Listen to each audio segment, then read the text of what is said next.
Down 3 posted on the website.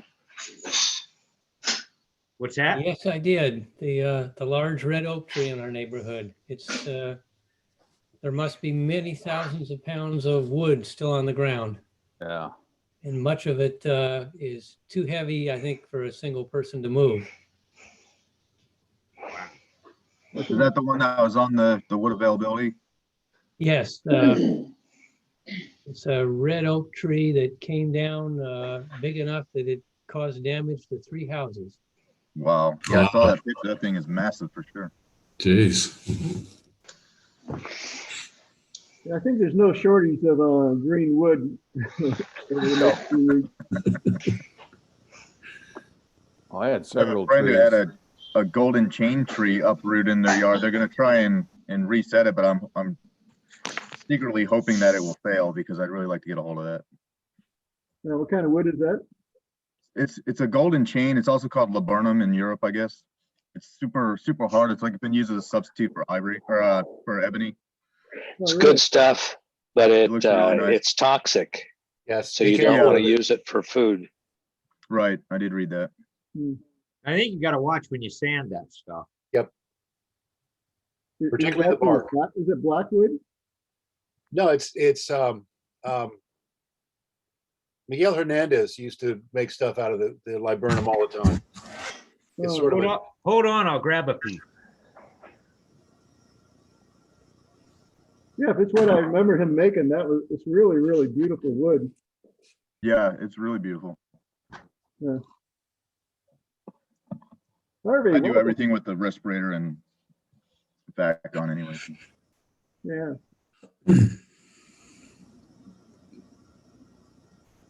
Well, it's 9 o'clock, a few minutes after. Anyone got any good turning topics?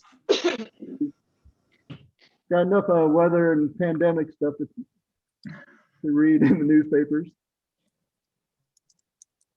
I don't.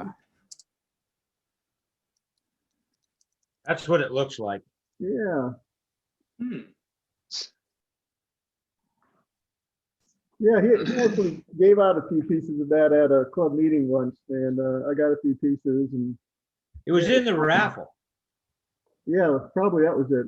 So I grabbed a couple of pieces too. I haven't done anything with it yet, but I made a couple goblets out of it, and it just really was stunning. did you leave the pith in there? I did, yeah. But the piece I had was pretty. It was like a 3-inch branch or something. Yeah, I have a bigger piece. I just grabbed that one to show. Yeah.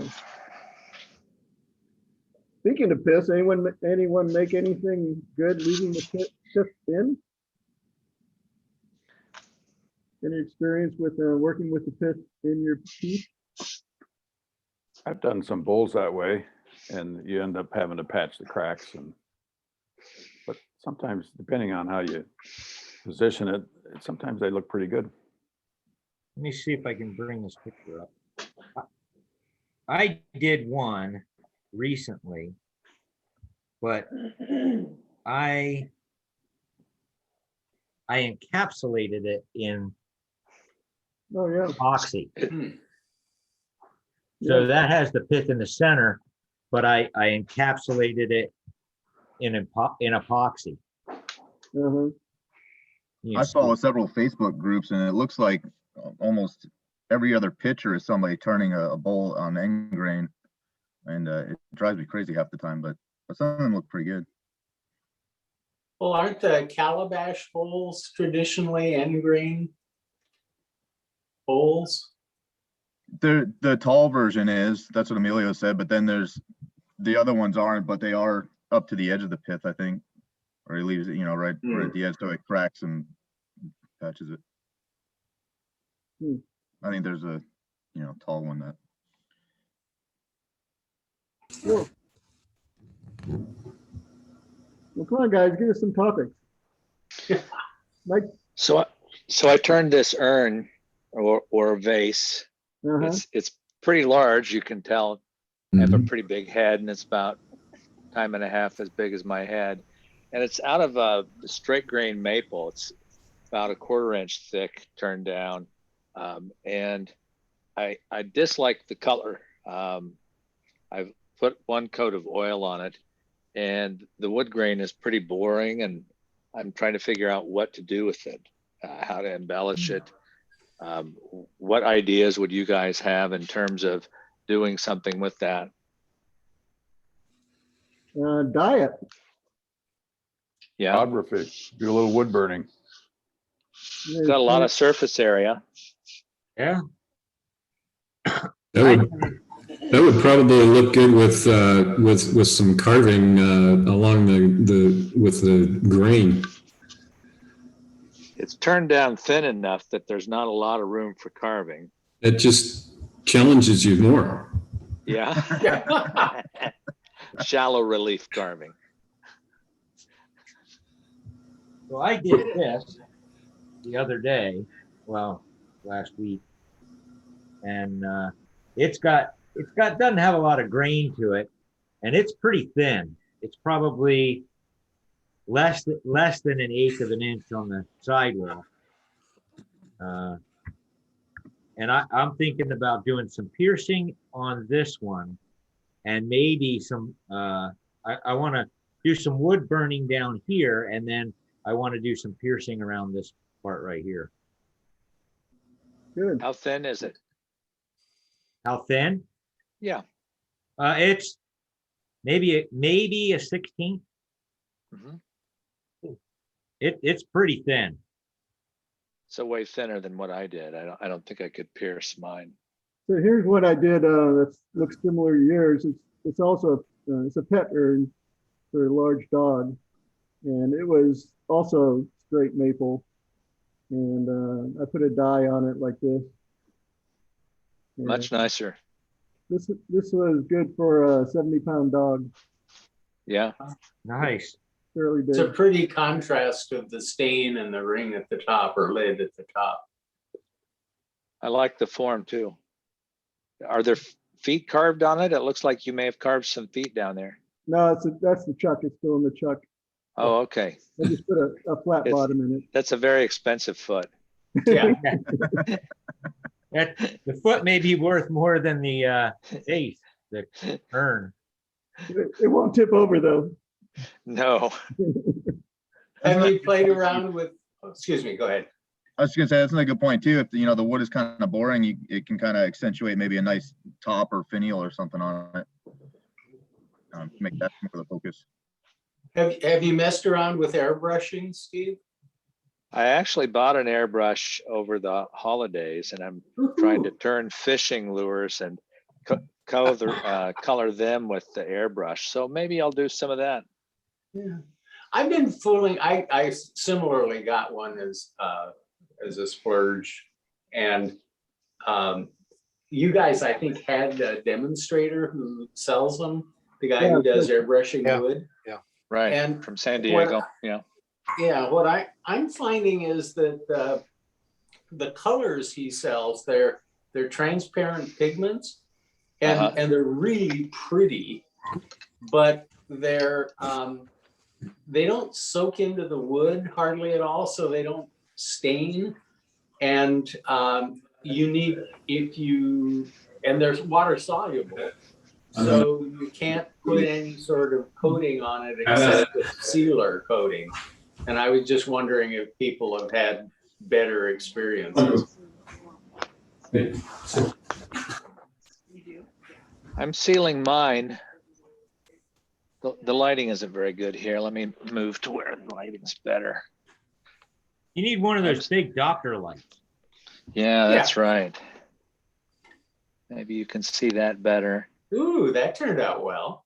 Wow. So I'm sealing these with a thin epoxy that's meant for coating like tabletops and such. And I paint this epoxy on, and then I put it on the what do you call it? The spit from my barbecue, and it turns for hours while the epoxy dries, Oh, and that clever. keeps it kind of flat. So there's that one, and this one is called a fire tiger pattern. Nice. Yeah. So what kind of dye or pigment or whatever are are you using? This is a acrylic airbrush paint. So it's water-based, and you let it dry for at least a day, and then you can paint this epoxy on and put it in the barbecue and turn it. Nice. So it's Thanks. double turned. Yeah. Oh, Here's one of my airbrush projects. It's a thin vessel with cutouts, and then my attempt was to make it supposed to look like fire. It was burned. So I did the inside all black, and then red and yellow and a little bit of black on the outside with an airbrush. oh, nice. I did some sort of open grain wood, open vase, natural edge form. And then I used the airbrush on it, and it was dark blue at the bottom and fading up into green. And it was so pretty that a couple of days ago, the dog ate it. No, no. That's what used to happen to my homework all the time. Yeah. That's what happened to Roger's dog before the urn. Yeah.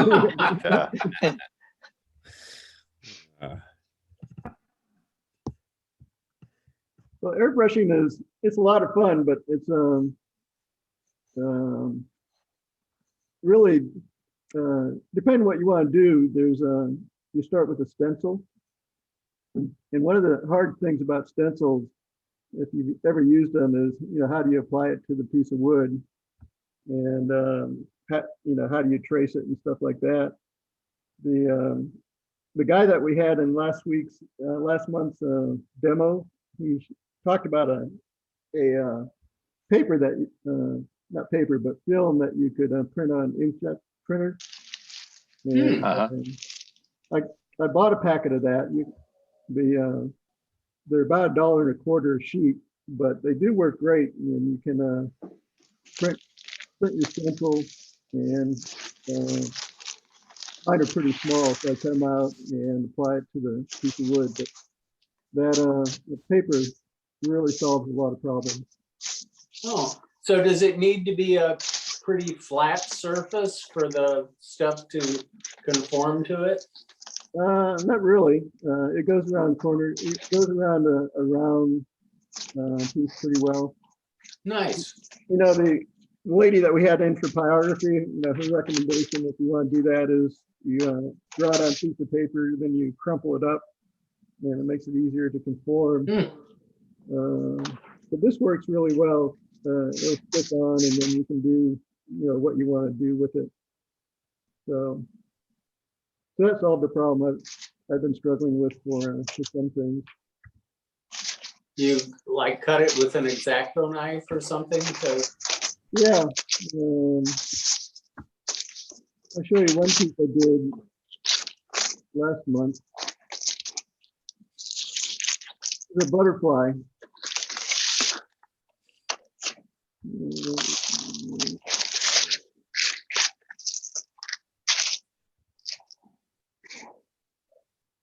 Of course, I can't find it when I want it, but. Of course not. Oh, here it is.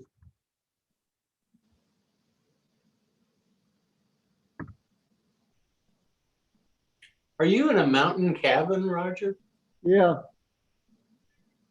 Looks delightful. So this started out as stencil, and then I would cut out the different parts of the wings here and paint them, and then cut out the next one and paint them.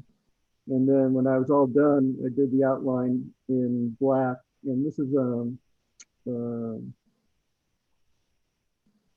acrylic, just acrylic paint. And I thought that turned out pretty good. Oh, yeah. So the black outline, was that? That was the stencil until I took the stencil off, and then I'd outlined the stencil with a pencil, so I knew the lines, the outline outside of the lines, and then I just painted it black with a real fine paintbrush. All right, thank you. It looks really nice. Did you do any carving on that, Roger, or just paint. This is just painted on. Just paint it on. I thought about carving it in, Yeah, but I didn't do that. But you could do the same thing. You could, yeah. if you wanted to do inlays, you could start like that. I've been using the Janice Levy method and putting down the carbon paper and tracing it that way. And, I mean, it works. Yeah. Mhm. For burning it in, but getting a flat piece of paper around a radius isn't always that easy. Yeah. Ah. Understatement. So I have to do it when I'm calm and relaxed and I don't get it angry and throw it across. I can't imagine that happening. So, Speaking of inlays, I think I showed this a long time ago, but after the guy up in Seattle came down and gave a class, I'm spacing on his name right now, but Steve Steve Hatcher. Yeah. Asher. Yeah. So this started out as a stencil, and everything is carved in, and then this is crushed calcite of different colors, green, red, and a little bit Yeah. of black. And then same with the rim here. That turned out really well. That's beautiful. Yeah. It's a pretty sanding intensive project because when you put the inlay in with the, I use super glue, CA glue, you make it proud, then you have to sand all that off. That's a lot of sanding, but it finally comes out pretty good. It's very pretty. yeah, it looks nice. How big is that? The plate's 7 to 8 inches. And the black rings, is that also Yeah, it's the same thing. It's stone or black calcite? calcite. Hmm. So if we ever have a chance to have Steve come down again, he does just incredible work. Yeah, he does. And he I get- actually left us. For me, the hardest thing is getting the pattern. So he drew a gecko for me on this, and then I could take it home and draw it out and do the plate. And also during class, the class project was a cherry blossom. This was pretty cool. This is what he did in class for us. This is the class project. And didn't really quite have enough pinkish calcite, but it is red there. But So I'm just seeing your face, oh, did I? which stop? is lovely, but Yeah, well, sure. there you go. Okay. Oh, yeah. So that was a class project, and everyone came away with something that looked pretty good. Yeah. But did You say you did it all of the inlay with CA glue rather than epoxy? yeah, really thin CA glue. So it just pools.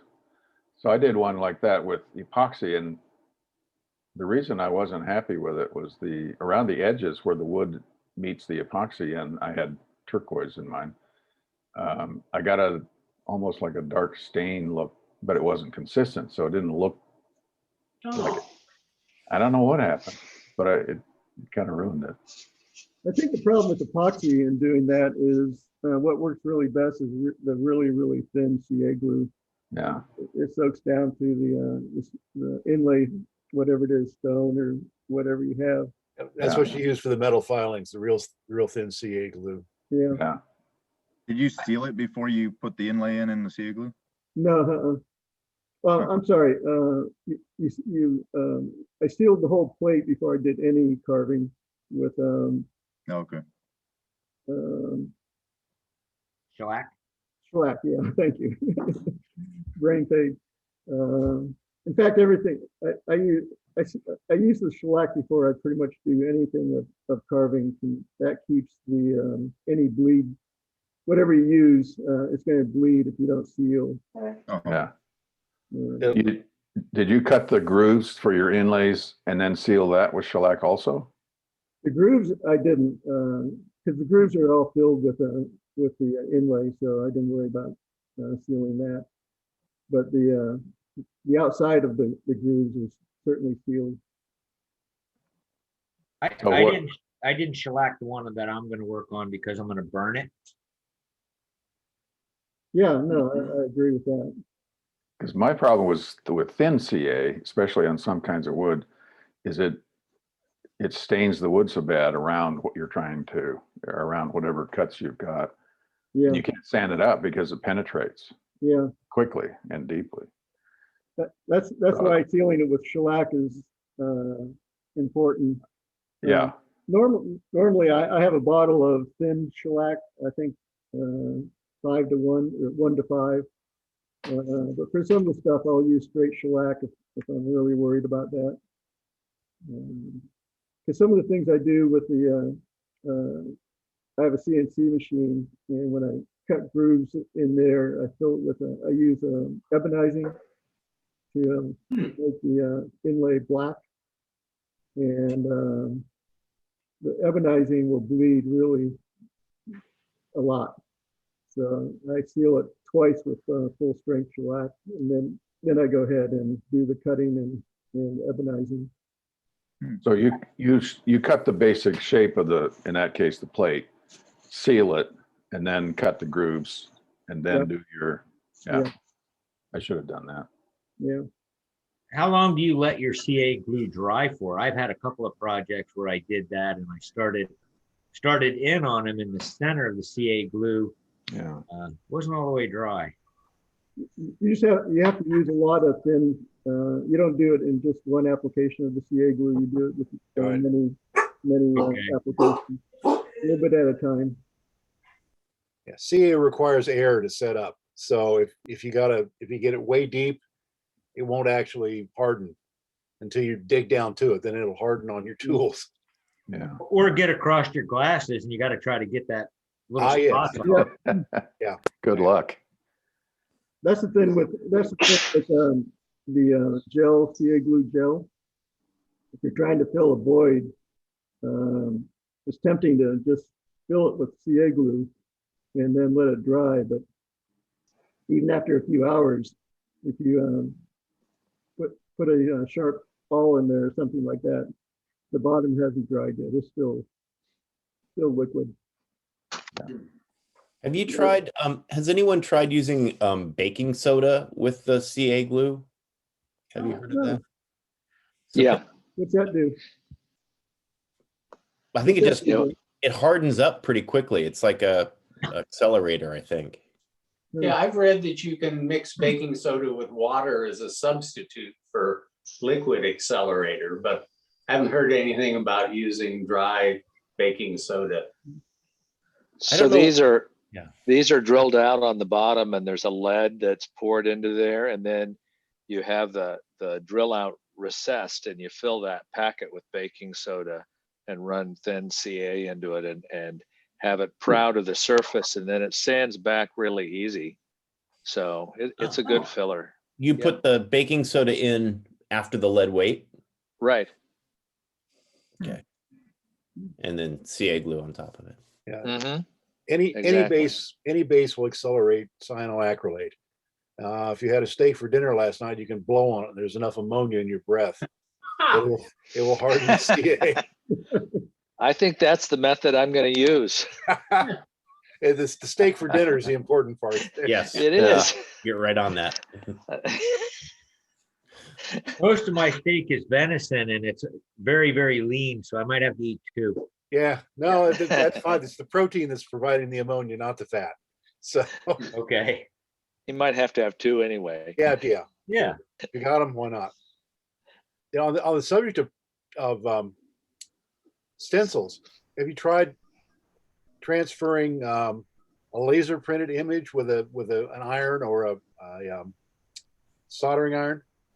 I had, I did, but I don't have a laser printer, so it wasn't very effective, but. Oh, no, the inkjets don't work. It has to Yeah. be Xerox.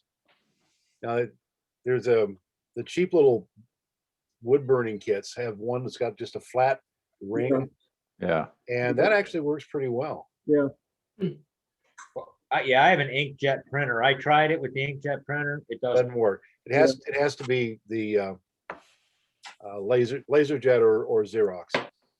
So, and that does work. yeah, And you can crumple that, you can print it, crumple it up, get it around your curve, and it will still print off enough.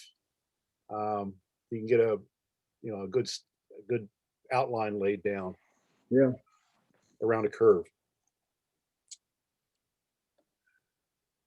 Well, I've tried some Look flat at- plates. Huh? I've tried some flat plates. I was inspired by the demo. I have a salad bowl set I'm making for a niece that got married, and I like the idea of using the square plates as appetizer plates in addition to salad. That seemed like a good idea. It's not as easy as it looks, is it? The hardest part is getting the damn piece square. Yeah, Because if you're off, I'm actually, the one I turned was 89 and a half and 90 and a half on the opposite corners. And it still came out to where you could see that the corners were not square. yeah. So we'll work on that. I think that's just the prep when you're putting them between centers, just to make sure, like, spend enough time to Yeah, make sure that every single edge is exactly right. yeah, It's just like you just trying to balance a bowl too. It's Yeah. like the highs and the lows, or you find the grain on one side to the other side, and you match that up perfectly as it goes around. I actually had the best luck by taking a big triangle and setting it on the ways and flattening the edge of the board that way. Oh, So it was completely perpendicular to the line of rotation. It's fun. It's a good use for things that are for wood that's too thin for a regular bowl. Make a square one. exactly. You might intentionally make them trapezoidal to make it interesting, and That's and true. then you can avoid the right angle thing. But Or you can try and do it correctly and then claim you intended it to be Right. trapezoidal. Yeah. Mhm. it's like playing jazz. You make a mistake, make it twice so everyone thinks it's intentional. So I'm assuming when you said 89 and 90, you're talking millimeters. No, I'm talking degrees. Oh, okay. I got you. On the corners? Yeah. Okay. One was a little thin, one was slightly fat, but it was enough. That half a degree off was enough. So You Mm. don't have one. it's to a work show? in progress. Do you have one to show, Mike? No, I don't. The That's guys, how bad they were. what he's talking about is, I'm up for the May demo for the club, following David Ellsworth, which is great. No pressure. Yeah, so to get a head start, I made my video a couple of weeks ago and sent Mike and a few people to get their feedback. So if you want to learn how to do square plates, tune in May. I'll have that for you. As for a forewarning, the tape on the tool rest is really important. No, You want to save your fingers, yeah. Ask me how I know that. Just so happens I do have a couple of square pieces of wood hanging around. Perfectly square. They're it's a nice, or for one thing, a 7-inch square platter, I guess, not a bowl. You can stack 6 of those inside of the big salad bowl. So for storage, it's a lot more efficient way to do it. And again, the use as an appetizer plate is really a good idea. nice. Yeah. That was something I remember learning early on when I was turning bowls, that the commercially available bowls that stack make big design compromises to allow them to stack. Yes, The bowls I like, the pretty shape, they don't stack at all. but the flat ones, it's only so thick. You can put 7 of those together, and you're still inside the diameter of a big salad bowl. Nice. 7. That's an odd number. Yeah, well, they're kind of an odd couple, so, you know. Yeah.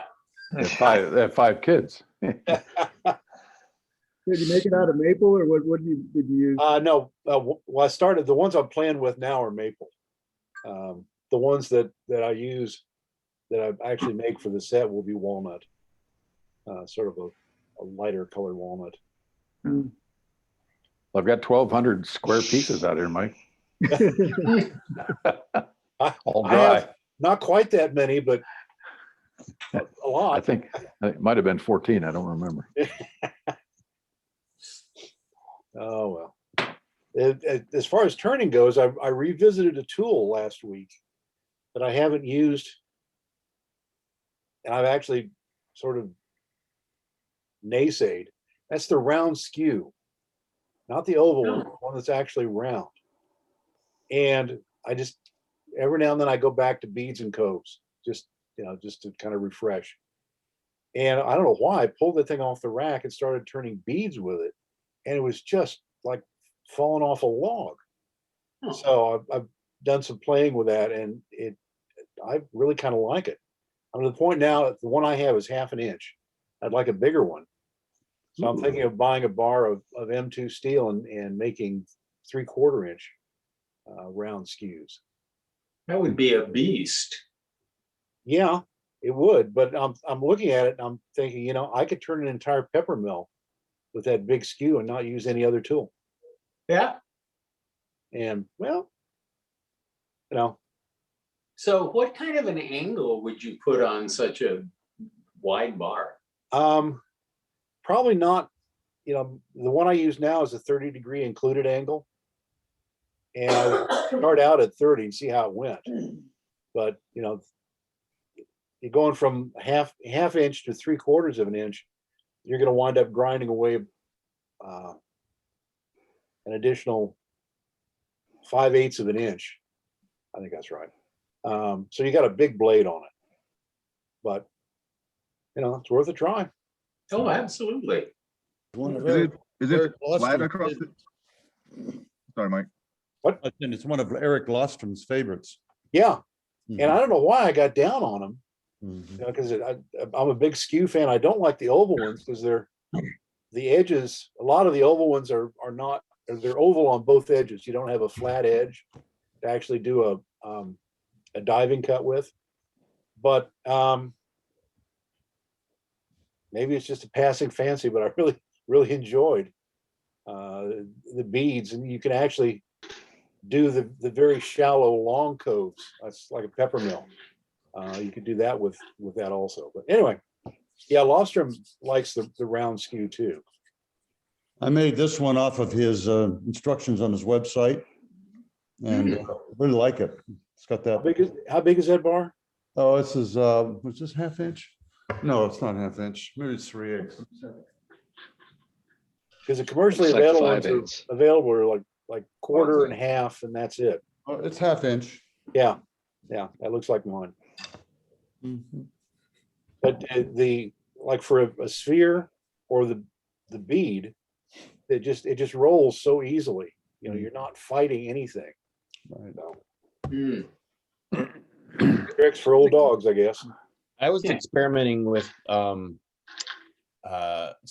old screwdrivers that I had, and I think I tried to sharpen one up into sort of an oval skew.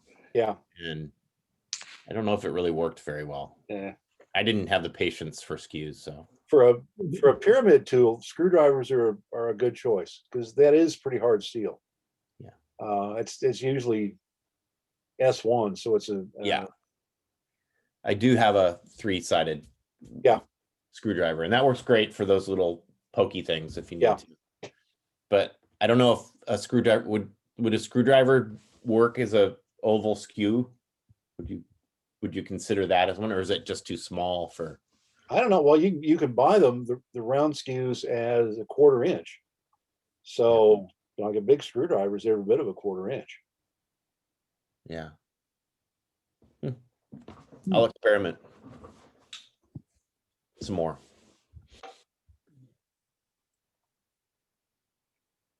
So you guys know that Sunday's the last day to order from the store. And Dave, we got some orders for wood. Oh, good. So next Saturday is when we're going to meet at the Mac Center to deliver everything. So I think you also have an order from the store for other stuff. So if you I have 2 orders in. I'll let you know what wood orders we have, and then you can bring them Yeah, up. I'll bring it to the Mac Center. Yeah. That's next Saturday, did you say? Pickup is next Saturday morning. Huh. So I got an email from the Mac today saying that they're starting up their summer programs. Not a lot of detail, but like no opening dates or anything like that. But it looks like they're considering getting the Mac Center up and running maybe late summer from what I could read. So maybe we'll be back to having real meetings this fall. Huh. That would be great. Yeah. I miss it. Yeah. Well, we've paid our storage fee, so we may as well get in and try to use it. Well, hopefully the vaccinations will come out faster. Yeah. And my wife read yesterday that Oregon said that by, I think it was the end of August, everybody's supposed to have had it in Oregon. Well, I said I'm not going to hold my breath, but that's the article. Right. I'm going to try and sign up next Monday, so we'll see. Yeah. The 70 pluses. Yeah. We have next week. Yeah. First vaccine is a breeze, and the second one is not so smooth. Most people after the second vaccine get some chills and fatigue and body aches and insomnia that lasts for about 36 hours. My wife is a dental hygienist, so she got vaccinated with the healthcare workers. Her first shot, since we both had COVID back in March, her first shot, 12 hours after the shot, she said she thought she had COVID again. Right. So if you one way to find out if you've had it and were asymptomatic is if your first shot bothers you. Right. Already pre-primed to react. Well, it's good to know the immune system was awake and on the job. Yeah. So why 36 did she decide to get vaccinated given that she'd had it? Yeah, I don't know. We can make the argument. We can make the argument about the effectiveness of memory T's and intrinsic immunity. It's just as a surety. Everyone in her office was getting vaccinated, and yeah, makes sense. Well, the other thing may as well. The CDC is recommending that people who've been ill with COVID get vaccinated. And I think their main rationale is that the vaccine is specific for the spike protein. And the spike protein is part of the virus that really allows it to attach to your cell and inject its genetic material into your cell. And so it's less likely that a mutation of the spike protein could result in a viable mutation. Since that's kind of a critical function. It's like, oh, well, let's make a car without an axle and see how it runs. It's probably not going to be very good. And so if you get COVID naturally and you become immune naturally, who knows what your immune system is primed to react to? Is it the spike protein or is it some other surface portion?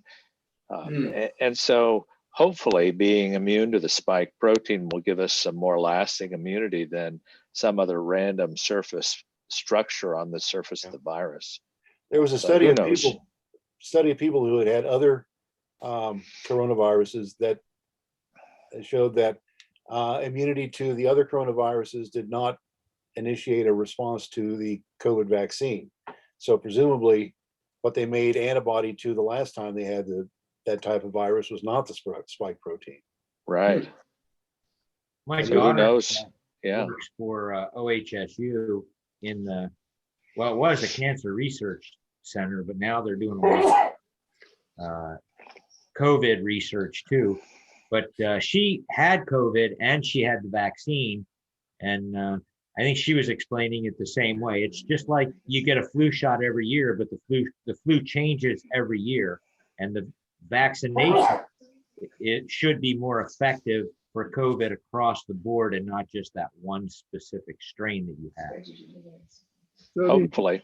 these so-called UK and South African variants, are they just a change in what you call the spike protein? Yeah, they are a little deviation and change in shape in the spike protein. So hopefully that doesn't happen too often. Hmm. The AstraZeneca vaccine seems to be effective against the South African. And the UK, of course, is made in the UK, so they would look at that first. So you figure that to actually get a change in the antigen and the spike protein, you've got to make a pretty dramatic amino acid change to get a different shape. And something that dramatic, I don't know, it's unlikely you're going to get a significant spatial arrangement change with a single amino acid change. So, yes, they're different. We'll see if it works differently. I picked some good COVID news. Well, semi-good. My son came back. We picked my son back up from the University of Oregon because he tested positive for COVID. And so he isolated in his room in our smallish house for 2 weeks. Neither my wife nor I got it. Excellent. Yeah. Nice. Did he become symptomatic or just? Yes. He did. Okay. He's young, but so it didn't really affect him that much. He felt like crap, but yeah, welcome to COVID world. No 104 temperature or anything like that. Yeah. Just Lose his taste. no, surprisingly, I'm glad he didn't. That for me, that came later. Actually, I was over all the rest of it, and then the taste went away. I've You been have accused taste of now. not having any taste all along anyway. Do you taste now, Michael? Some things. White wine still tastes like petrol to me. Oh, Great. well, that's sad. Well, if you're doing Riesling, it's supposed to be a desirable characteristic, but no. But yeah, it is coming back. Good. My son doesn't like peanut butter. He used to love peanut butter. Now he said it tastes awful. Yeah.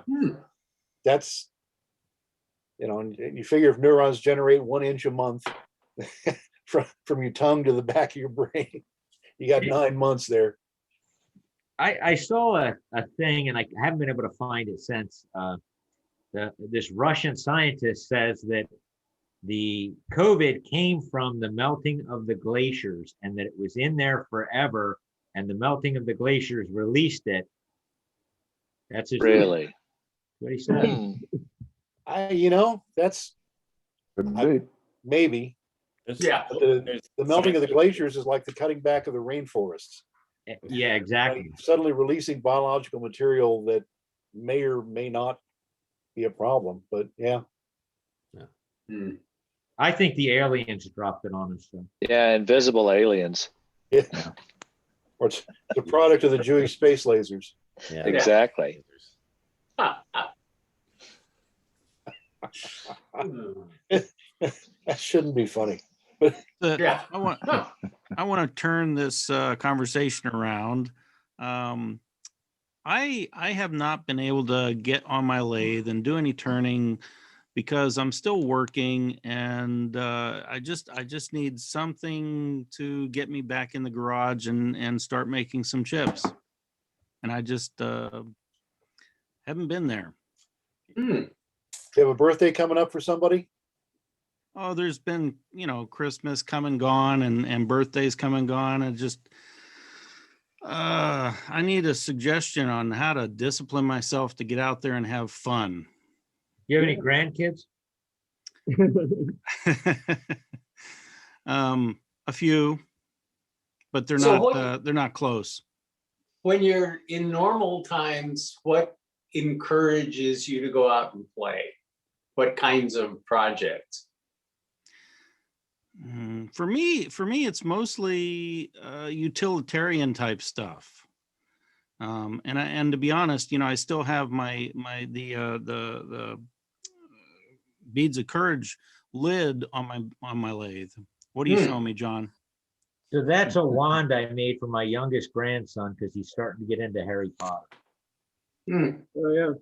And so last week they were reading Harry Potter, and of course he had a pencil, and he was pretending it was his wand. So my daughter-in-law said, "You should make him a wand." So my motivation comes from a lot of different places. You got a friend who wants to learn how to turn, become the teacher. That'll get you out there. Yeah. That's Yeah. fun. And I haven't been turning, all that long, but I've heard it suggested or read it suggested too. If you have like a block, just to go out and turn nothing but shavings, just turn a piece of wood down to nothing. And Yeah. Go do a bead and cove stick just to remember what it's like. Yeah, Yeah, I've right. done that before where I just don't have anything that I really can think of to make. And like Kevin said, I'll take a block and tell myself, I'm not going to keep this. I'm just going to play and practice, and I'm going to think about curves and just what different cuts are and how I hold my gouge and what that does, how that affects the wood. Go make a mallet. You probably need one. And it's the easiest thing I can think of to make just off the top. One thing that gets me Grant, going is if I see a technique that I've never done before, to try to make things with that technique, whether it's using embellishments on the final product or photography or carving or inlays, and just focus on a technique that you want to learn and make a few things out of it. But So trying something new, basically, either a new project or a new technique. And that's not Yeah. too complicated too. Yeah. It's not too complex. Like don't start. I always think about, I've done that mistake before. We've gone out and gone, oh, I'm going to make this 14-inch deep hollow form with my bowl gouge. I can't, you just can't. So you It's like riding a bicycle, but you do have to get on the bicycle first. right. Yeah. Manage your expectations. Yeah, Christopher, for a utilitarian project, you could make some of the beads of courage, the lidded bowls. That's what I oftentimes do with a lot of the surplus wood. I think I made 7 of them last year. What Wow. I have one of those kits on my lathe right now, and I haven't been able to finish it. the other thing Kind of is stalled out. go out and buy an expensive tool. Yes. Yeah. Yeah. Thinking Tell that. your wife why you bought it, what you can make out of it. That's probably the best suggestion offered so far. Maybe a round skew. Yeah. Or get a bar stock and make my round skew and then try it. Well, yeah. Exactly. That's actually, I was going to try, with a 3/4 because you can't buy those. But anyway. I have found lately that, I don't know, maybe I'm the only one, but you always have that one piece of wood that's been sitting there forever and you keep saying, I'm going to do something with that. Well, lately I've been grabbing that piece of wood that I'm going to do something with and doing something with it, other than tripping on it. Yeah. Wonder how many of those I have. Yeah. I maybe I'm the oddball, but I have lots of, Yeah. No. but Well, in your case, John, you need to free up space, so you got to use all that wood. exactly. He's got so many tools in there, there's no room for wood. Pretty soon, there's no room for John. Yeah. Just close the door and end the era, I get by. I can move around. Yeah. Sideways. Hey, that works. I have paths through my garage that sideways is the best way. Well, I did get rid of a piece of equipment a couple weeks ago. I got rid of the shaper. All right. I've had it. I used it one time. But I have a router table, and I just put a router in the end of my table saw, Yeah, and good so I got decision. rid of that. Good decision. that reminds me, Roger, I wanted to thank you for leaving up the tool swap. I just sold my Nova lathe yesterday. Somebody finally got a hold of me about it. Oh, Oh, cool. good. Good. I just took it down today, so Awesome. Good timing. I actually have somebody supposed to come this afternoon and pick up that brand new table saw extension I have. Oh, good. Well, we'll have to do it again next year. It seems like it worked out pretty well. Yeah, I did. Yeah. So, I still liked it when we did it in person at the Mac. Well, yeah, of course. But Yeah. when you can't do that, you do what you Yeah. can. Yeah. so- And in person is good for the small stuff, but I think a lot of us move some pretty big equipment Yeah. that we wouldn't have been able to do in Things that person. we wouldn't haul into the sale. Yeah. well, Yeah. Phil Rapp, I mean, I couldn't believe that Phil sold his stuff. You know, when he sent me what he was trying to sell, I just shook my head and thought, good luck. But Jesus, he sold almost all that. What was he trying to sell? Oh, he had a huge metal lathe. I mean, they were like $2,000 to $3,000 pieces of big Wow. equipment. Wow. Yeah, Thought, man, good luck, man, Phil. But shit, he sold it. So. Darn, that could have been that expensive piece of equipment I should have bought. Right. Yeah, Yeah, there you go. So speaking of what Could've we used to made- do it live, I think you all saw the request for short videos from you guys. We're going to try and do a round table online where we have 3 or 4, whatever, like 10 to 15-minute videos of you guys doing something. So I know John's raised his hand, but I think we'll have enough for maybe 2 sessions. What's our timeline on that? It's going to be, Kevin is still planning out second half of this year. Okay, So, it won't be before June. okay. Plenty of time. Yeah. But I think it'll work well. We'll see. But keep in mind, you guys want to do a video. If you can't do the video yourself, let me know. I'm happy to come out and do it. Or if you can do the video yourself and I'll just do the editing, whatever. Oh,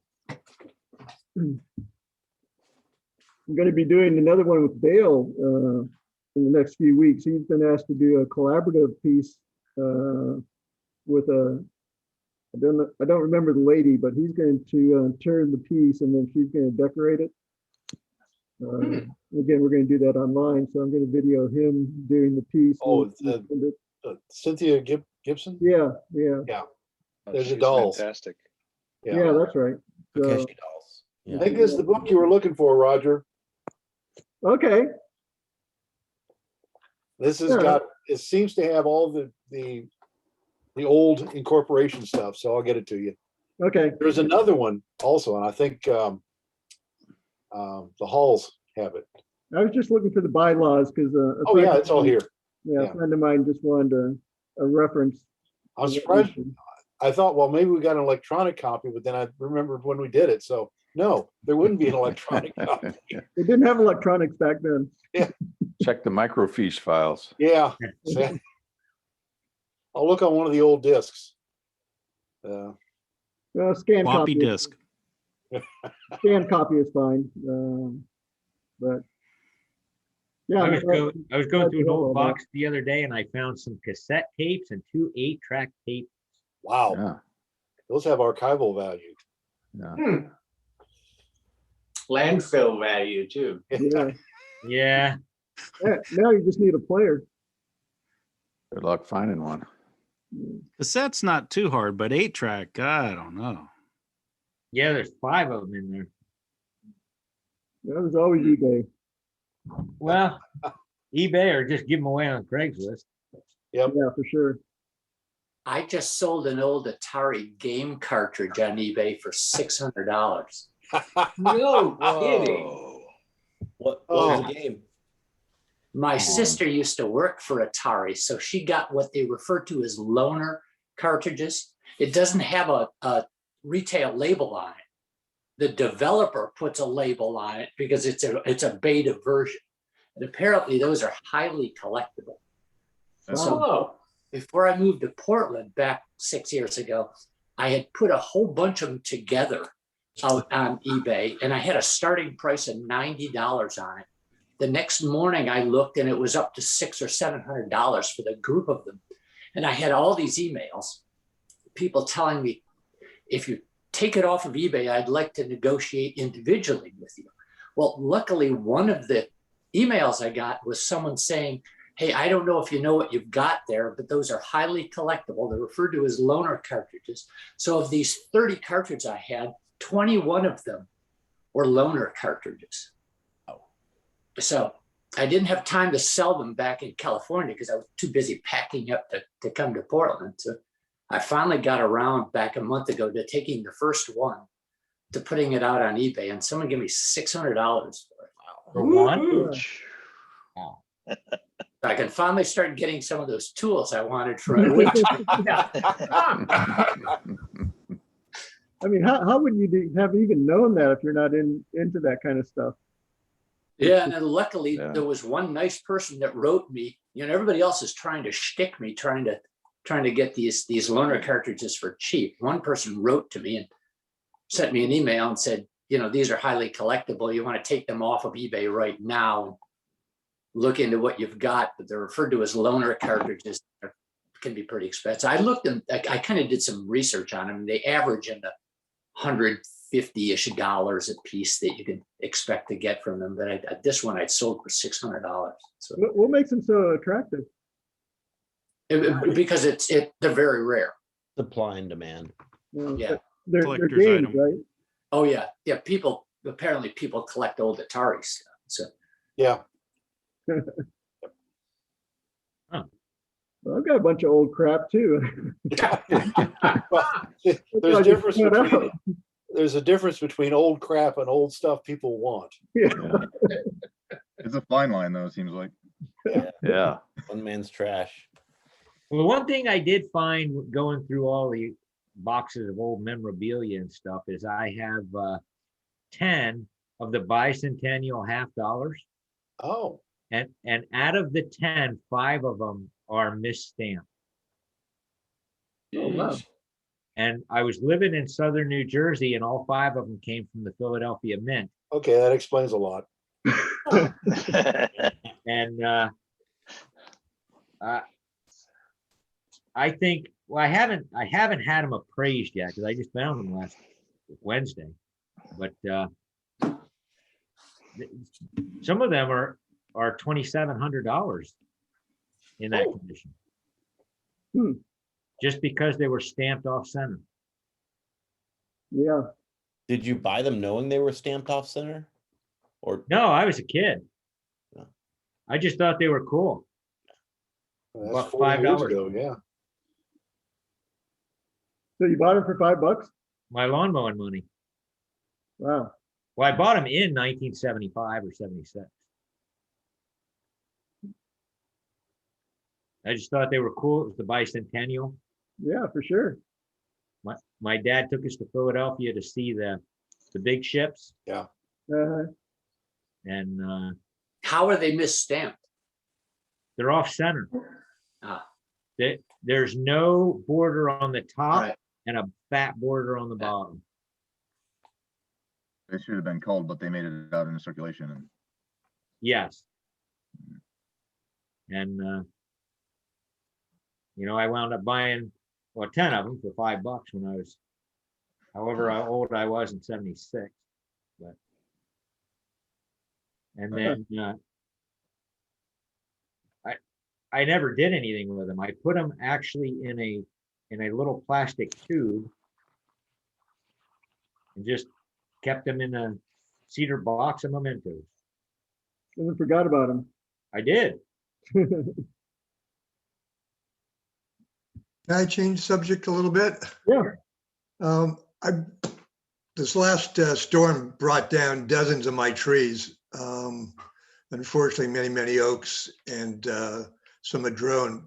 But I've got a big madrone that I'm cutting up right now, 15 to 20 inch diameter.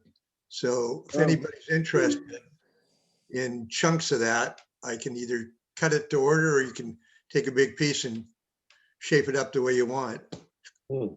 Just started cutting on it yesterday. I could use, I don't have any madrone. I could use a piece of that. Neither do I. Where do you live, Ernie? I live outside of McMinnville. Do you need any help? I'm doing the cutting okay. I mean, a 16-inch piece, I cannot lift. Yeah. I'd have to cut it horizontally or or something like that or need some help to get it loaded up. But they're big diameter sections. Yeah. I can cut. That's a big madrone. Yeah, unfortunately, it wiped out a whole bunch of madrones that were clustered around an oak tree next to my house and kind of destroyed a bunch of stuff. But if anybody would like some, just, give me a call or an email. It's fresh right now. It's all wet. I haven't sealed anything yet. Just cut it yesterday. This is Dave. Yeah, I'll come out, Arnie, and help you get some of that out of your hand. Give me your phone number again. Hold on, let me find a pen. It's on the webpage. Come on. Yeah, I know. I'll give you my cell number, 415-609-2470. Okay. So you must have been a Bay Area guy, huh? I was. Whereabouts? Moved up here 22 years ago, but I worked in California, commuted down frequently. So I kept the number and people still call me thinking I live in California. Yeah, me too. I was in Marin County for 40 years. Yeah, I was in Oakland. So did these Anyway, trees, you guys want give me a call of the drones there. I'll have a lot of oak people can have as well. Yeah, I like oak. Better white oak. What days do you plan on cutting, Arnie? I cut yesterday. I'm cutting today. I've got a section about 8 foot of that trunk that I'm not cutting it right now. I can just leave it alone and cut it to size, or I've got 16-inch pieces already cut up. There you go, Mike. There's a chance to pick up some madrone. Yeah. Great wood, really great wood. Yeah. Well, this is Dave again. I'll call you. I can't come out this afternoon, but maybe Monday or Tuesday, if that works for you, I'll come out. Yeah, no, I'm not going anyplace. Okay. I think with all the rain, it's not going to split for a while, so it should be okay. So this may be cheating. This might be cheating on my part, but Dave, if you could grab 1 or 2 pieces of that madrone, so I don't have to make up my way all the way down to McMinnville. I can make my way over to your place. And sure, absolutely. Yeah. I've only got a 12.5-inch swing, so I've got a MIDI lathe. Yeah. I feel compelled to say one more thing. When you folks were talking about how much space John has in his wood shop, I've been out to John's place. I was very envious. Some nice space. As Bill knows, though, even Bill, who's my neighbor, hasn't seen this. I live in a townhome. I've got a 1-car garage that has a car in it. I made a wooden frame and put plastic sheeting on it. So my wood shop is literally 4 feet by 6 feet. Wow. That originally had my lathe in it and my grinder. In order to make enough space to move around, I had to take my grinder and move it out of that, put it in the corner of my garage. But alas, I told myself when I retired, moved up here, for years, I've told myself when I retired, I wanted to turn wood. And by gosh, I was going to do it. And here I am doing it. So you have a spare bedroom? Say, I'm actually in it, actually in the spare bedroom right now. So, in fact, that's a quilt I made. My wife is a big quilter and taught me how to use a sewing machine years ago. So I've made some quilts. So nice. In fact, the newsletter for a while was having the thing where it featured a different person's wood shop every month. And I thought it would be interesting to show my wood shop someday, my 4 foot by 6 foot cage. I'll come down the street and take some pictures. I got to clean it up a little bit. It shouldn't take long though, should it? Yeah, like 15 minutes. My shop vac busted last week, so I've been, I'm gonna go get a new one. In fact, I ordered one. It should be coming in pretty soon. So a good project for you is to take that quilt and do the whole thing in wood. There you go. Yeah. Carving, embossing, dyeing. Sure, there you go. Intarsia. That's right. Yeah. I'd love to try some of that inlay, Roger. So what's that calcite stuff that you said you used? Where do you get that? What is it? You can just buy blocks of it, and with a hammer, you can just crush it down and use a sieve to for whatever fine grains that you want. Or most of the inlays you can buy for about $10 an ounce from Tree Line or other places, craft supplies. That's probably the easiest way to start if you're not going to do much of it. But the calcite it's pretty cheap. And I got it online. It's wherever Steve Hatcher recommended. But it's cool. It's very inexpensive. Yeah, maybe I'll Google around for it. Yeah, If I you just have to work need any info on that, maybe I'll ping you separately. Yeah, good. Okay, guys, I thought it was a good Saturday morning. This is Jim. Yeah. Roger and Mike, I have electronic copies of bylaws and articles of incorporation that I'll send to you. Oh, okay. Send to Roger. I don't think I have, okay, to Roger. I don't think I have the final version of the revision in 2014. It looks like I have I have that one. The problem with that, the revision is all we put in the revision was the changes, not the original bylaws. Yeah, well, I've got the originals back dated in 2009. Yeah. Yeah. Okay. So I'll send them to you, Roger. Yeah, cool. Thank you. Yay. Okay, guys, have a good weekend. And yeah, you too. All right. Talk to you Thanks later. for doing. Thanks. Thanks, Take care. Thanks. Bye. Bye.